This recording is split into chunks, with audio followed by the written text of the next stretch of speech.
Hi, everybody. It's the Here's Why You're Wrong show with Bryan and Jim tonight. Mick is indisposed for this evening, so it'll be Bryan and myself discussing the deep subject of philosophy.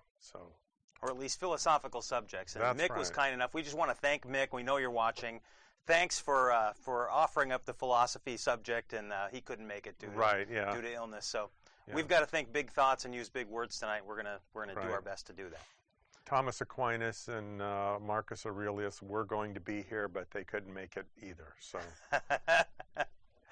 So as there's the number down at the bottom of the screen over underneath Jim's name, please give us a call and give us your thoughts. I think we want to keep the subject fairly open as far as subjects of formal philosophy, but Mick suggested some subjects kind of regarding how we relate to one another, and I think also in some respects sort of what do we consider reality, and why. And one thing on this subject, Jim, we want to talk a little bit about some current events and so on, but there's the subject of quantum physics that's out there, and some of the questions in science as far as our own existence and what does it mean to exist, even in formal science, is being questioned at a level that it never probably has been in history up till now. And so I think that some of the time that we're at a place scientifically where when the question gets asked, if a tree falls in the woods and no one's there to hear the sound, what did it actually make a noise? And it seems like we're at a place scientifically even where that's more of a real question potentially than it's ever been. And so we live in interesting times to ask some of these questions. So, what happened this past couple weeks in the news world that's newsworthy? Well, we talked about Nelson Mandela last time around. One thing that happened was, of course, his memorial service. I didn't read too much about the sign interpreter, but that was all over the news. It was like just a bunch of gobbledygook or something? Oh, okay. I'm sorry. I can do that I hope this may be a sensitive subject. I'm insensitive enough to see some humor in it, but apparently he was mentally ill. Okay. And while he was standing up there supposed to be... did he know sign language? I actually don't know that for sure. I didn't read all the details, but I think he did. But he said that he was hallucinating during the speeches. And he was standing right next to Obama? He was standing next to all of the world leaders, Obama and all the rest of them that were there. Wow. He said that he was seeing things dropping down out of the sky, and he was trying to do the sign language during the talk, but couldn't because of all the things. He was distracted because of the things he was seeing. So that was an unusual story. It's one that I found quite unusual. So. And then there was the handshake with Raul Castro. I don't know. I heard about this, but I didn't read about it. They actually shook hands, so maybe we'll be able to vacation in Cuba pretty soon. Yeah. Yeah. I think that's a good question. We ought to talk. That's maybe a future subject, but it seems odd to me that we pay so much attention to leaders shaking hands. It seems some of that stuff's important, but it seems like it's difficult to impossible at times to just be to do normal things and sort of act normally as a president. It seems like as a human being, if you're wanting to make good with somebody, it's a good thing to shake their hand, whether or not they're your best buddy or not. But having cameras there and then having millions of people ask being whether willing you should to have talk. I mean, the Israelis, I think, are distressed or upset that there's thawing in the relationship with Iran to some extent. Some slight lessening of the embargoes and whatnot they have, trying to keep nuclear weapons from them. Talk to people. I don't know. I don't know. Yeah. It's anyway, I know that those people are smart people and they have good reasons for the things that they do when it comes to whether or not we should talk, particularly in the case of the Middle East and all those relations and so on. But it does seem like we could use a lot more humanity in these relationships and trying to figure out what it is. And I may have mentioned in a previous show, but it's always struck me that when Nixon was doing one of the SALT talks or whatever it was, the early talks with Russia, with I believe it was Brezhnev, and they weren't getting anywhere in their negotiations, and I think they were at Camp David or somewhere, and they weren't getting anywhere, and they weren't getting anywhere, and sitting in their room trying to negotiate. And one of them, I don't know which one, said, "Let's go for a walk." And of course, the Secret Service and everybody, said, "You can't just get up and go for a walk." And they said, "No, we're going to go for a walk." I think I remember that, yeah. And Nixon and Brezhnev got up and walked around outside and breathed the air and put on their jackets and just talked. Smoked a joint and Could be. Actually, yeah. It's funny you mentioned that. I did mention I've got a new job. The company that I'm with is based in Colorado. They sent out an email today discussing what their marijuana policy is for the company. Oh, because it's legal there in Colorado. Very interesting. That was very interesting. What was their policy? Their policy is that so I don't think that Nixon and Brezhnev smoked a joint. I want to make that clear. I don't think that happened, but it's good to walk around and just be people. And they were able to have a breakthrough in their negotiation. In the marijuana thing, they basically said if you're doing company business and you get in a car wreck, you'll need to be able to pass a drug test in order to be in compliance with our policies and also federal law. And they basically said if marijuana was like alcohol, and if you could tie one on over the weekend and Monday afternoon or so pass a test, basically, take a breathalyzer and not be intoxicated legally. But they said marijuana is not that way. If you smoke regularly or you smoked over the weekend, and you can't tell if you're actually high at that time just by taking a test, right? Right. So if you had it in you over the weekend, you're going to fail a test on Monday afternoon or Wednesday afternoon. But you may not be. You may not be affected. Yeah. What's the word? But in terms of the law, in course of the law, if you drove and you had that in you and you failed a test, then you are under the influence of an intoxicant, even in Colorado. Even if you're not high. Yes.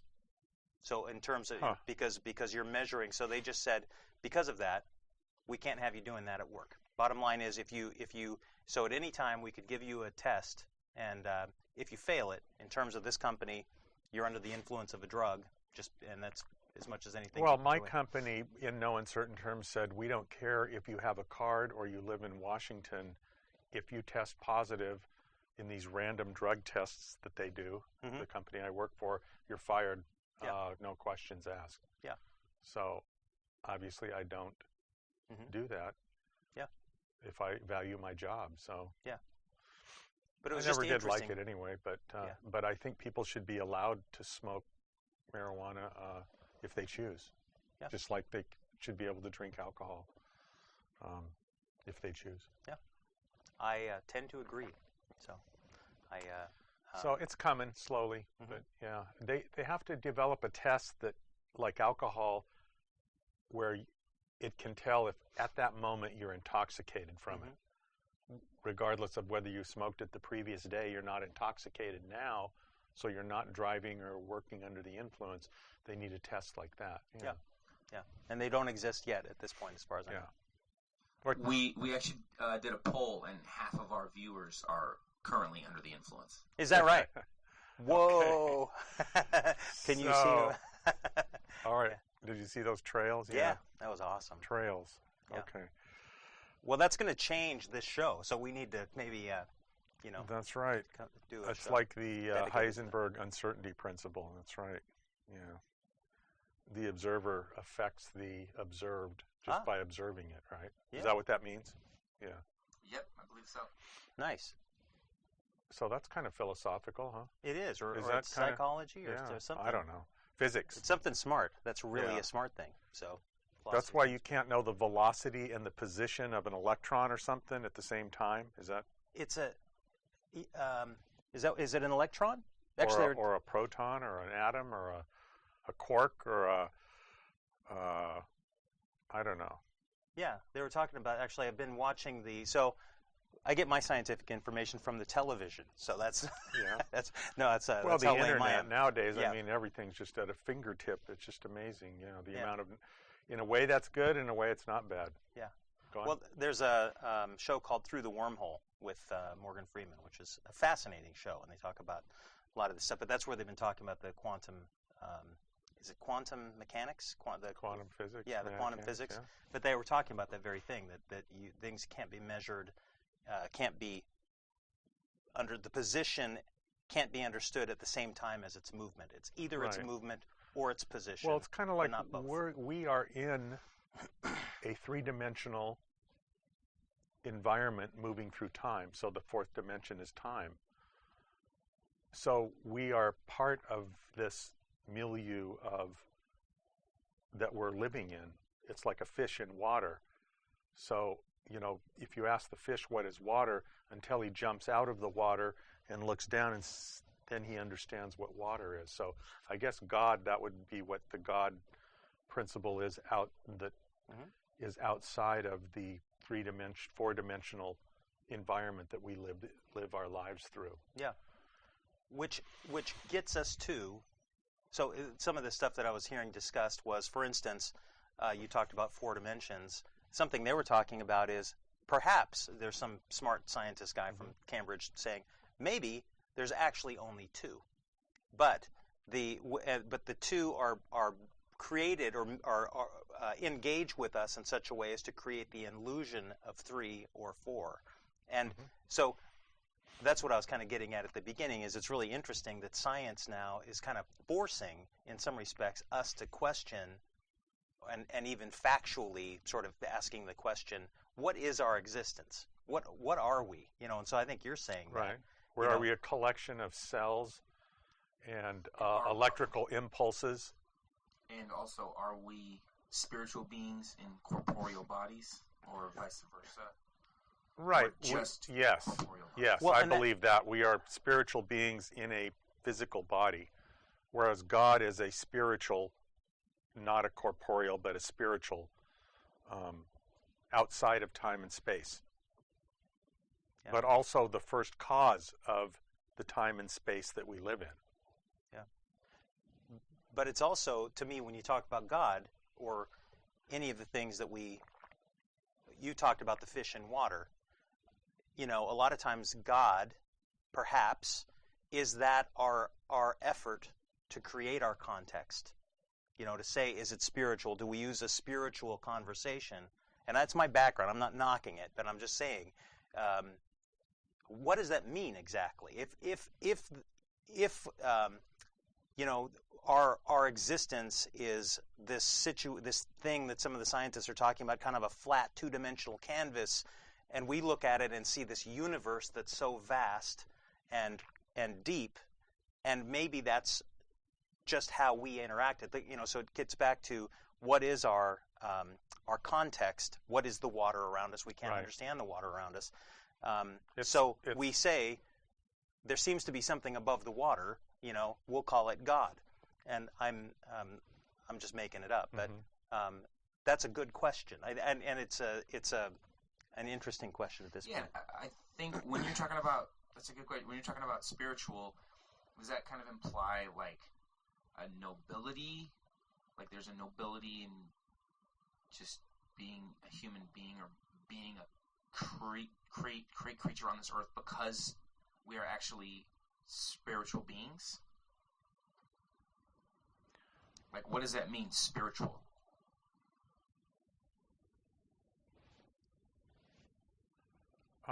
Not physical. Okay, Although, don't they say when the body dies? Purely aesthetic, then. You're not Well, talking about, like, evocations of emotions, or you're not ascribing any attributes to spirit. So I think you're bringing up something that I think is really interesting, that when we talk about God, typically, when we talk about religion, I think this is just a question I ask. I don't know where it fits in what I was saying before, but it's interesting to me that in almost every society and culture, when you talk about religion and our existence, God and all that sort of stuff, heaven and hell, whatever you want to say, whatever you want to attach to it, there's always an ethical formulation to that. Almost always. I'm not aware. I mean, I think there's probably more relativistic examples, but it's interesting that good and evil, or right and wrong, at least I guess in a theistic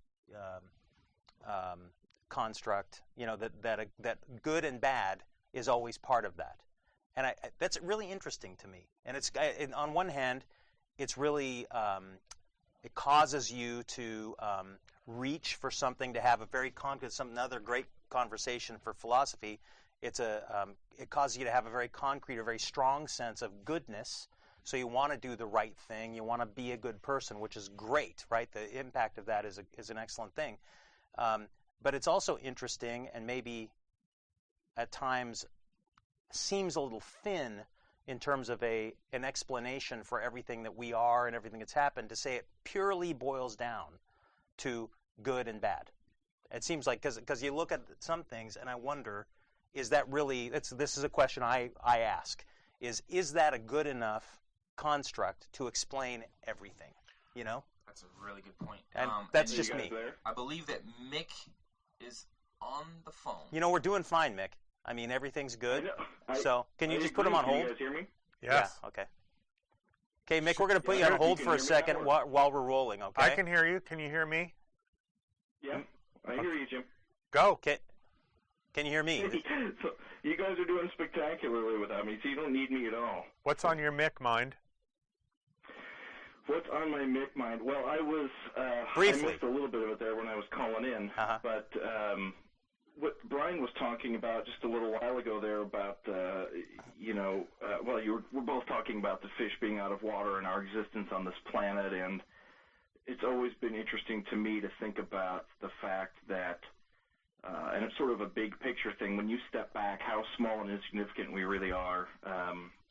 When you look back at the thousands and thousands of years on this planet, and that, people like you and me and Hitler and Gandhi and all these people, we happen to exist on this planet in the same 100 years, is so small and insignificant in the grand scheme of things that it's sort of mind-blowing to me to step back and think about that. I wonder what you guys think about that. I think that that European space probe that they just launched here recently is going to study the Milky Way, and I read that the thing will examine 1 billion stars, I think they said, which is 1%, only 1% of the number of stars in the Milky Way galaxy. And the Milky Way galaxy is just one galaxy among billions of galaxies. So That's mind-blowing. It is, that we're just this tiny rock in space, kind of, what's up and down and sideways? We are insignificant. Well, it's not necessarily philosophical, but that's one of the reasons why I think you have to believe in aliens. That there's that much, there's got to be other life out there. Well, Seems it's like crazy to think that we are it. I mean, if there's that many, if we're Right. 1/1000000000% of what's out there and we think we're the only life, that's pretty narcissistic. Yeah. Well, they used to think that, the Earth was the center of the universe, and, that was in the ignorance, and over time that ignorance has been dispelled, and it just makes you wonder what level of ignorance we're living in now, and we've only scratched the surface of reality, of what the universe, what everything is. Yeah. Just like they're going to look at 1 billion planets, which is only 1% of one galaxy. It's kind of humbling. It is. How's your back? I'm doing okay. I'm resting up here. What happened? You moved wrong or something? No, I don't know. It's a long story. I'll bring it up on the next show. Oh, okay. All right. Can you bring some I mic like the in? way that you guys crossed out my name and wrote Bryan's in there, though. Yeah. It looks really professional. Yeah. Who did that, John? That's awesome. Thank you That's for that. pretty cool. It's Bryan with a Y. It's good. I think it looks great, but I think honestly, and it's sort of a surreal experience to watch your own TV show from home. But you guys are doing a spectacular job, and I think I just think you've been doing a great job. So carry on. Okay. Okay. Did you see the image? Ghost of Christmas. Ghost of Christmas on the phone. Do you say Merry Christmas or Happy Holidays, Mick? I think he's gone. Is he gone? Oh. No, I'm still here. Oh. I'm not one of the super politically correct ones. I don't. Okay. If you tell me Merry Christmas, that's fine. And this year was a little funky because Hanukkah was like at Thanksgiving, Right. so it's been long gone. Yeah. Um, The next time is what, 3,000 years or something? That happens? something like that. Yeah. I mean, probably technically a Jew, but I have 2 Christmas trees and my house is all lit up, so you'd never know it. Hey, you're more of a Christian than me, so I know. when it comes to Christmas. Yeah. It's pretty sad. Well, one of the things that I hear a lot about is that people lament these days is moral relativism, that you make your own reality. There are no universal truths. There are no universal truths. So everything is relative. Do you believe that? I mean, that there's nothing purely evil or purely good. It's just all relative based on what you think is right. Each individual thinks is right. Yeah. So as has been demonstrated on previous shows, I feel like I'm a little bit of a, the odd duck in this in the troika that we've got here. I mean, my background is I was raised in a religious environment. I have that as an education, and so I have a hard time. And so to me, an objective understanding of reality, ultimately that there is a God, and that reality exists, and that things are absolute. Or at least there is an absolute. Maybe not everything's absolute, but there are certainly some absolutes. That makes sense to me, and that's where I come from. I feel like I don't know a lot about relativism, and at least from a cultural and religious standpoint, kind of a more Eastern way of looking at the universe. So I'm not. No, I don't think that way, and I've brought up in the past. Sorry to cut you off there, Bryan, but that's right. I have alluded to in the past that the need for religion and some of these other things comes from a lack of us being able to handle the fact that some things are just random and chaotic, and that we need to ascribe some sort of a reason to things. The reason that the piano fell on Timmy is because he did something bad, and if I'm really good, nothing will happen to me. And I think it's easy for us to put things in the good pile and the evil pile when in reality, a lot of it is just nature, random chaos, and things happen, and there's lots of gray areas out there, and it's I think there probably are some things that are just straight evil, and I think there are some things that are pretty darn good, but most of it is going to be in that gray area, and I think our brains just cannot wrap themselves around that. I think that's true. I think that's, for me anyway, I think that's different than saying that everything's relative. I feel like those might be two different things. I think all three of it. I mean, I believe that there's ultimate good and ultimate evil. Yeah. Well, what's ultimate evil, Satan? I mean, if we're assuming that ultimate good would be God, and maybe I'm putting words in your mouth there, but I mean, does that, because I do believe in God in a sort of general sense, but I don't know that I believe in the devil.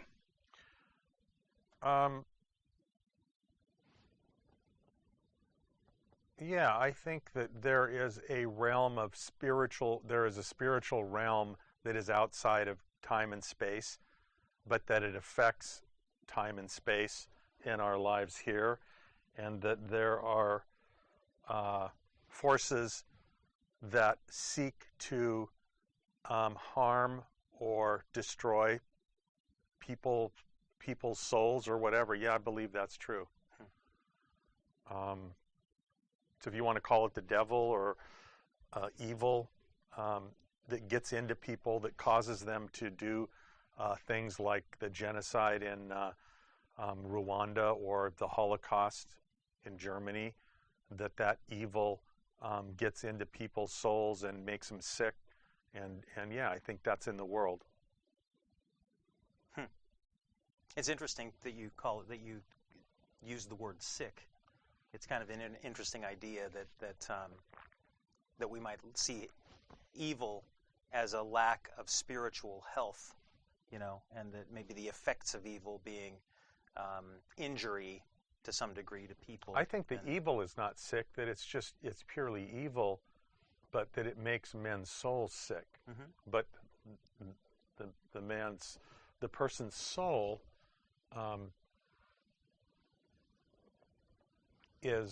can be sickened by that element or force. Mm-hmm. Yeah. Murdering people is bad. Yes. I think we can agree on that. Absolutely. Absolutely. There's a. I guess that word just kind of but then you think about the freedom fighters that they would call themselves, in Afghanistan or whatever. They probably feel that they're justified, and so that's where the relative, good and evil comes in, and things may have been done to them in past generations by forces that stem out of the same environment that we come from, but they're reacting that in a way that I didn't do anything to them personally, but I'm part of the environment that the harm came from. Mm-hmm. So I'm an enemy to them, and they feel justified in, I guess, the terrorist idea that, one person's terrorist is another person's freedom fighter. Yeah. So that's kind of what I mean. It's relative to your position. Yeah, that's for sure. You guys are doing a great job. I'm going to get off the phone so that I clear the phone lines for the floods of people who are trying to get through. Yeah, right now. Yeah. Thanks, Mick. Yeah, that, please call. If we have Absolutely. some philosophers out there, please, help us out here, please. 503-207-7135 is the number. If you're frustrated listening to us right now, yeah. I think that you're out there. Help us out here. Give us a call, yeah. Sure. I think one thing that's interesting. Dylan usually calls. Where's Dylan?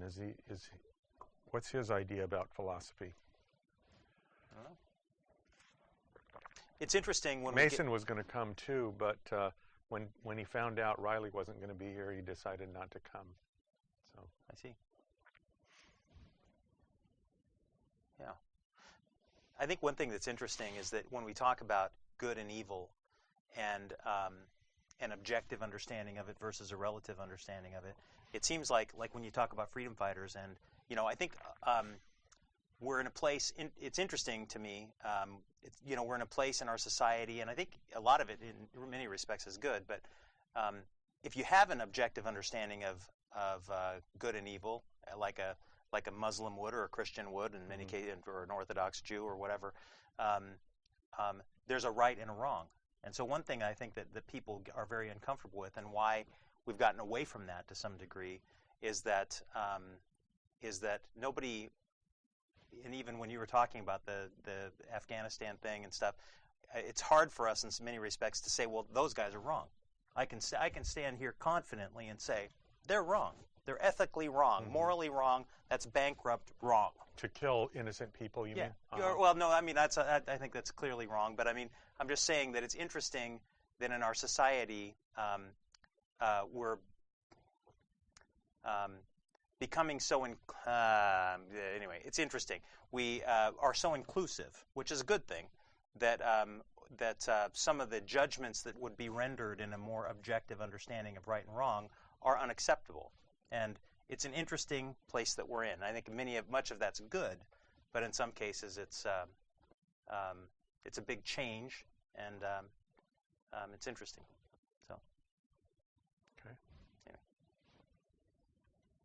So it was interesting. In North Korea there, speaking of evil, or just crazy. That is a crazy place. North Korea. The guy he executed his uncle or whatever. Yeah. Who was like the second at one point was the second most powerful. He was like the regent or whatever that helped manage the child that has grown into the dear leader now. So, but that whole and left his wife a widow. So the woman, the man's wife, is the actual relative of Kim Jong-un, whoever it is. So the blood relative, so he's married to his aunt. And so his blood relative aunt, he had her husband killed. And she's still alive. It's a weird, that's an amazing, strange thing. Yeah. So. Keep talking. We got to keep talking. We need somebody to call in at this point, and so there's the number.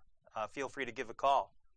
And if you guys in the booth, I see you talking back there. If you want to, straighten us out, that's right. You're welcome to do so. So. Well, I mean, the obvious ones. There's Kierkegaard. There's Freud. I mean, in terms of philosophy, what's the meaning of life? Is it subjective? Is it objective? Are we delusional? The Matrix. I mean, there's so many things to talk about when it comes to philosophy. When I think philosophy, I think of like the meaning of life, and I think of what reality is versus what delusions that we have in our day-to-day lives. Yeah. So, yeah. Okay, I'm just going to sit here till somebody calls in. 503-207-7135. John, what's your philosophy of life? Well, I guess the easiest way of putting it is I believe that we need to do as much good as possible. Basically, do good, do no harm, or try to. I think we're here to help each other. I guess my overriding philosophy is that our whole function, the meaning of life, if you will, is to establish a relationship with God. That's to me, my personal philosophy, that's the overriding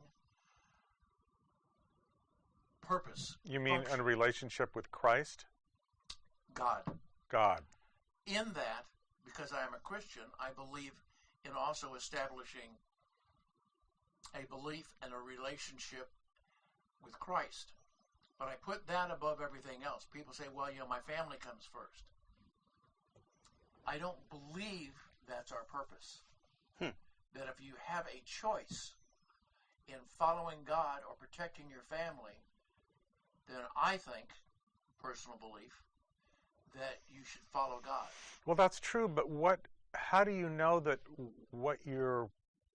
Jesus has never spoken to me directly, God's never spoken to me directly. How do I know that if I have faith and I believe that Jesus Christ is God, how do I know that I'm just not deluding myself? Or that's where faith comes in, I guess, is you have to trust the scriptures in the Bible to be the without error and inspired by the Holy Spirit, by God. So you have to start from that point. Otherwise, it's just you might be whatever you think you don't know, or you're just deluding yourself. So you have to start from that point that the word in the Bible is inspired by God and it's true. It's ultimate truth. So I guess if that's where I have a problem. That's where I stumble or whatever. So men wrote these words, but we're told to believe them as the inspired word of God, that God spoke through these men and they wrote these words. So that's my stumbling point. I keep asking. So, well, and I guess this is obviously everyone has their own take, what makes them feel comfortable, what they can accept. Sort of an aside in this, because I'm going through some things in my own family about the different Christian religions. And I have a belief that there is, first of all, there is no one perfect Christian religion. If you're not a fill in the blank, then you're going to burn in hell. Well, it's humans that practice them all, so that none of them are going to be Right. perfect, right? But to carry that even further, I believe, and again, this is my belief, that we are, if we become Christians, if we accept Christ, if we follow that, then I believe we are led to a church, a belief system, if you will, that will help enrich our lives. When I first became a Christian, because of my personality, later on I was realized I needed, when I first started, to be in a very fundamentalist church. Because if it didn't have that kind of passion in it, I wouldn't have followed it. Now I'm in a church that is not as fundamentalist in the way it preaches. But I've changed much. I would like to say matured, but I've certainly changed to the point that I can now be in something that is not as fundamentalist. I still have those same beliefs, but I don't need a church service that does that. So having said that, I have had some times when I felt very strongly God's presence, and in a way that was directing me. Now, I didn't hear an audible voice telling me, go do this. Right. But it was a situation that I had blown off. I said, I don't need to do that. And actually, I was driving down I-5. I see a car beside the road, hood's up, steam coming out. I went by, kind of looked over. There was somebody standing there. I thought, well, they'll get plenty of help. I'm sure there's an exit just down the road. But I had this feeling, almost like a pending doom, that I've got to go back. I said, oh, this is ridiculous. Well, it was right near the Brownsville exit, if you will. By the time I went up, turned off the freeway, came back down, went around, it was 20 miles. Yeah. And when I got back to the car, I thought, well, for sure it's going to be gone when I get there. Someone will help them. It can't be that big of a deal. I get back to the car. I pull up. I get out, walk back. There's a woman standing there. And as soon as at the time I was still a police officer, so I didn't want a woman alone beside the road to be worried about this guy walking. So I showed her my badge. I'm a police officer. She then whips out a piece of paper and starts writing down what's going on. It turns out she's a deaf mute. Oh, interesting. I then got her to helped get her to a gas station, and then talked to the mechanic about what needed to be done. He wasn't real sure, so I got her through that. She then asked if I would call her father because she was late for something. Well, I could tell by his talking, he was using one of those microphones you have. He was deaf as well? Well, he had throat cancer. Oh, he was so using, he was using mechanical assistance. All of that told me that this wasn't somebody I could just help momentarily. This person needed some protracted help, someone that would have the patience to deal with a young lady that had a disability and needed someone to do that. And I felt that God had tapped me on the shoulder and said, I know you have, because of your livelihood, because of what you do, of a feeling of needing to serve, that you would do this. And so it was like, oh, now I understand why. Now, I believe it was God talking to me. And however, like I said, not an audible voice, but I really felt. Okay. Now, having said that, I get the same kind of a feeling at times when I am reading the Bible or studying the Bible, that it leads me to believe that, yes, it was written by men, but I'm a firm believer that it was the inspired Word of God, that He used them as the conduit, rather than writing on stone tablets like He did for Moses, which would have writing the Bible would have produced a heck of a pile of stone tablets. He chose to do it through people. And we have gone and we've all heard the old phone thing where you whisper to one person and tell them, and then they whisper it down and you go 20 people down and the whole message is completely changed. Yet the Dead Sea Scrolls have showed us that even though things have been copied and recopied long before Gutenberg invented the press, that what we have is virtually the same as what they had thousands of years ago. because the Dead Sea Scrolls have showed it's virtually the same information. It's not complete, but it's enough to make us realize that it did not get diluted after centuries and centuries of being passed down word of mouth or written by one person being translated that's come down the same, which further leads me to believe, to me, that's evidence that it is the divine word of God. Mm-hmm. Good. It's pretty clear, Bryan. I think that's a great story, and I think it's interesting because we talk about religion and philosophy, and so when I think about philosophy and some of the stuff I've said earlier on is a more fundamental questioning in some respects of existence and various other things, and then whereas religion or Christianity is a framework, and so if I'm going to be honest about asking philosophical questions, I've got to kind of question everything, you know. But I think it's a great story about what happened to you and feeling led, you know, to do something.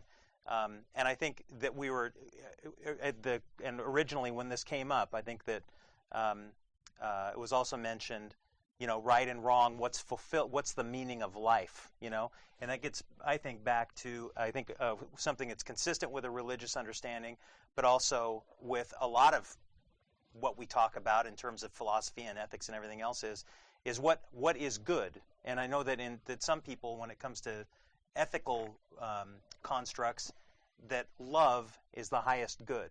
And I think it's interesting when we engage with God, and really across, in some cases, across religions. But even like a movie, I remember a movie I like called American Beauty. You know, somebody said, I felt this great beneficence. You know, that somebody in the movie had this experience, you know, with some great spiritual power, and the main thing that he described it as is that he felt love. The person was where it fit in the movie is a different story, but I think that when we talk about the meaning of life and where we find our place in it, and find also in that meaning what's the greatest good that we can do, what does it mean to love? To love, you know, I guess romantically is a wonderful good, right? But there's, I guess, various kinds of love.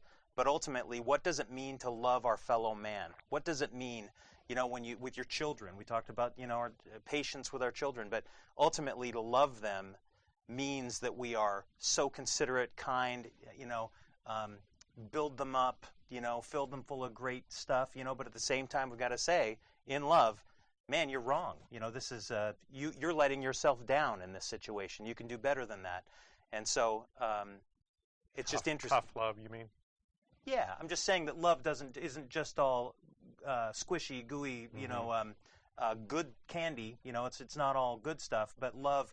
But I guess I'm just saying that when for me anyway, when we come to an understanding of how we engage with the universe and maybe what our role is and what ultimately is right and wrong and what ultimately brings meaning, I wonder, I'm just saying it makes sense to me, is to act in love, whether it's,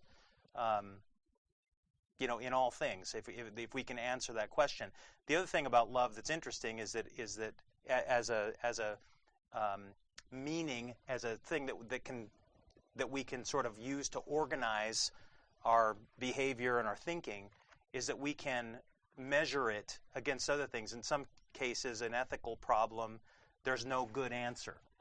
You know, you have your choice between two bad decisions or two bad directions, and you know, we can think of what's the greatest good that can be achieved here, or what's, you know, more good, what's more has more love in it, if you will, than the decisions that don't. And so it's an interesting, I think, kind of organizing presence amongst all the things that we do, at least human to human, which I think is where we find meaning, generally, meaning in life, and you know, could use it as something to organize our philosophy, our thinking about what things are. So, something that you got your book open. Go ahead. Well, they're talking about love here. It says, love is the most powerful spiritual force in the world. It embraces within its sphere of radiation all other positive qualities of the soul, namely faith, hope, charity, kindness, patience, sympathy, forgiveness, unselfishness, courage. Love is the expression of the divine through the medium of the human soul. It constitutes the most vital energy required for man's spiritual advancement, and the farther the individual has advanced in the scale of evolution, the more spontaneous and far-reaching will be his expression of love. What are you reading there, Jim? You want to It's just called Rays of the Dawn. Okay. Talks about... Love, the nth degree of love is forgiveness, though, right? Well, forgiveness is part of love. Yeah. But that's the nth degree. The nth degree of love is if someone is harming you and you continue to love, Yes. to love them Right. anyways. So I think you can't talk about love without talking about forgiveness. So I think you're right, Mike. yeah, and and another part of that too. I've heard some people talk about it that for some, love is self-sacrifice. So love is going for the other person's good, which Right. would include forgiving them. Regardless of your Yeah. benefit to yourself. Yeah, and it's that's an interesting thing, right? Because that's something where somebody in the name of loving others can destroy themselves. So that's a problem, right? That's very real. Well, that's ultimately what Christ did, right? Yeah, but That's exactly, yeah. it's That true. was- But that was there's some people who, though, that's true. But it's also interesting because there are people who invest themselves in so much in others that they deny themselves to such a degree that they're not well anymore. So you could say, for instance, that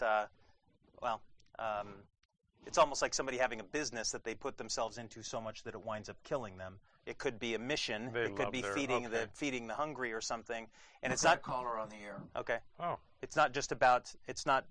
But there is an interesting challenge Hello? there in love. Hello? Hello. Hello? Hi. Hello. Can you hear us? We can hear you. I can't hear you guys. Okay. Well, we can hear you. Why don't you make your point, and we'll. Well, you can't hear us, so go ahead and no, talk. actually, I can hear you now. Okay. Who is this? So what I wanted to say was that when you start talking about ethics and philosophy and religion, it's real easy to get to talk about yourself, to be narcissistic in a sense. And I think one of the things we have to get back to is also the value of human life. Mm-hmm.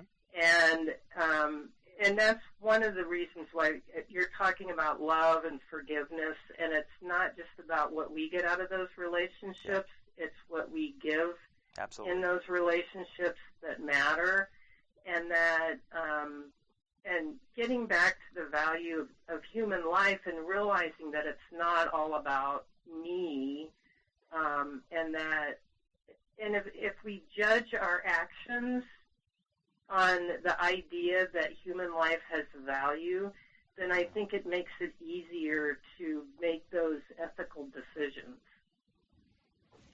That's For example, violence or war or, what are we going to do about the freedom fighters or whatever. yeah. I think that's So, Michelle, what do you think? So, can you talk a little bit more about that? Well, I think one of the problems that when you start talking about religion is that there's this perception that if you're not of the right religion, then you can be eliminated or whatever, that you have to believe the right way, or, you have to...